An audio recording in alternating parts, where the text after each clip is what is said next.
नमस्कार दोस्तों, हाजिर हूं आपके बीच उन दो जानवरों के एटीट्यूड के बारे में जिनका एक का नाम है ईगल और दूसरे का नाम है लायन। ये दोनों ऐसे जानवर हैं जिनको एटीट्यूड के मामले में जाना जाता है। जब आप अपने आप को समझते हैं, अपने आप को देखते हैं, अपने आप को जानते हैं कि एटीट्यूड कैसा होना चाहिए, किस प्रकार का एटीट्यूड आपके अंदर है, तो आपको निश्चित रूप से ईगल के बारे में, बाज के बारे में और शेर के बारे में जानना चाहिए। ये दुनिया के, इस प्लैनेट के सबसे ज्यादा एटीट्यूड वाले जानवर होते हैं। I better find out the things of attitude. मुझे कहां से एटीट्यूड ढूंढना चाहिए? जब आप ईगल को देखते हैं, अपने डोमेन का राजा होता है, वो बर्ड्स का राजा होता है और बर्ड के किंगडम का राजा होता है। जब आप शेर को देखते हैं तो जंगल का राजा होता है। क्यों होता है? बिकॉज ऑफ हिज और हर एटीट्यूड। ये लीडरशिप होती है जो उसके एटीट्यूड को बनाती है। एटीट्यूड एटीट्यूड एटीट्यूड, आपका एटीट्यूड आपके अंदर लीडरशिप देता है। और ये जो एटीट्यूड होता है ना, वो एक लीडर को बाकी लोगों से डिफरेंशिएट करता है, आपके फॉलोअर से डिफरेंशिएट करता है, आपके अंदर वो एनर्जी देता है। एटीट्यूड से डिसाइड करता है कि आप किस तरीके का जीवन जिएंगे, किस तरीके की लीडरशिप आपके अंदर होगी।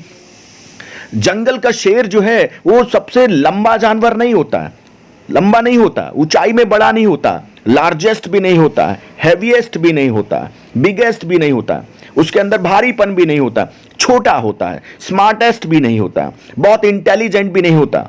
लेकिन लेकिन लेकिन उसका एटीट्यूड उसे डिफरेंशिएट करता है, उसका एटीट्यूड उसे डिफरेंशिएट करता है, उसका एटीट्यूड उसे डिफरेंशिएट करता है। कोई भी देखता है उससे दूर भागता है, कोई भी देखता है उससे दूर भागता है।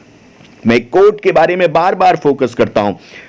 एक शेर के द्वारा भेड़ों की जो सेना है उसे लीड करने के बावजूद, एक शेर के द्वारा भेड़ों की सेना अगर लीड की जाती है तो वो उस सेना को पराजित कर देता है जिसमें शेर होते हैं, लेकिन किसी भेड़ के द्वारा लीड की जा रही है। यानी आपका एटीट्यूड अगर लायन की तरह है तो निश्चित रूप से आपके फॉलोअर्स हमेशा जीतेंगे। लेकिन अगर आपका एटीट्यूड भेड़ की तरह है, सीप की तरह है, तो आपके पास अगर आर्मी शेरों की भी होगी तो भी हारने की संभावनाएं बहुत ज्यादा है। जिंदगी में जीतना है तो आपका एटीट्यूड जो है हमेशा शेर की तरह होना चाहिए, ईगल की तरह होना चाहिए। अगर एटीट्यूड को चेंज करना है तो किस तरीके से एटीट्यूड चेंज होता है? एटीट्यूड आपके बिलीफ सिस्टम से बनता है। आपका बिलीफ सिस्टम आपके एटीट्यूड को डेवलप करता है। जंगल का राजा सिर्फ एक चीज की वजह से दुनिया में जाना जाता है, वो है उसका एटीट्यूड। पूरा जंगल उसका सम्मान करता है। एटीट्यूड डर की वजह से नहीं आता। ऐसा नहीं होता कि बाकी जानवर उससे डरते हैं। उसका एटीट्यूड उसके बिलीफ सिस्टम से बनता है। और जो बिलीफ सिस्टम है वो कहां से डेवलप होता है? जब वो किसी को देखता है तो उसके मन में क्या ख्याल आता है, और बाकी जब उसे देखते हैं तो उसके मन में क्या ख्याल आता है। एक बात, जब आप देखते हैं कि हाथी निकल रहा है तो हाथी के मन में हमेशा इस बात की बात आती है कि क्या ये मुझे खा जाएगा? जंगल के राजा क्या मुझे खा जाएगा?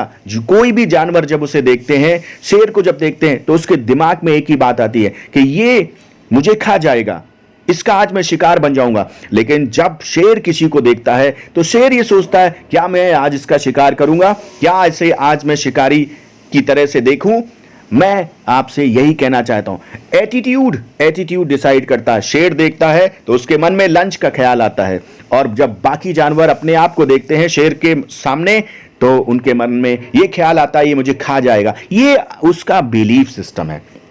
हाथी कितना बड़ा है, कितना विशालकाय है, लेकिन उसके मन में शेर को देखने के बाद यही ख्याल आता है कि आज ये मुझे खा जाएगा। ये जो बिलीफ सिस्टम है, ये आपके मजबूत इरादों के बाद भी आपको अंदर से कमजोर कर देता है, अगर वो बिलीफ सिस्टम नेगेटिव है। और अगर वो बिलीफ सिस्टम पॉजिटिव है, ये जो एटीट्यूड है जो आपके बिलीफ सिस्टम से बनता है, ये अगर ये पॉजिटिव एटीट्यूड है, ये स्ट्रांग है अगर आपका बिलीफ सिस्टम, तो आपकी लीडरशिप दुनिया में जानी जाएगी। और आप सोचो, ये जो बिलीफ सिस्टम है जो आपके एटीट्यूड को बनाता है, और एटीट्यूड आपकी जिंदगी बनाता है। इसलिए हमेशा अपना एटीट्यूड शेर की तरह से, ईगल की तरह से रखेंगे तो निश्चित रूप से आप जिंदगी में हमेशा जीतेंगे।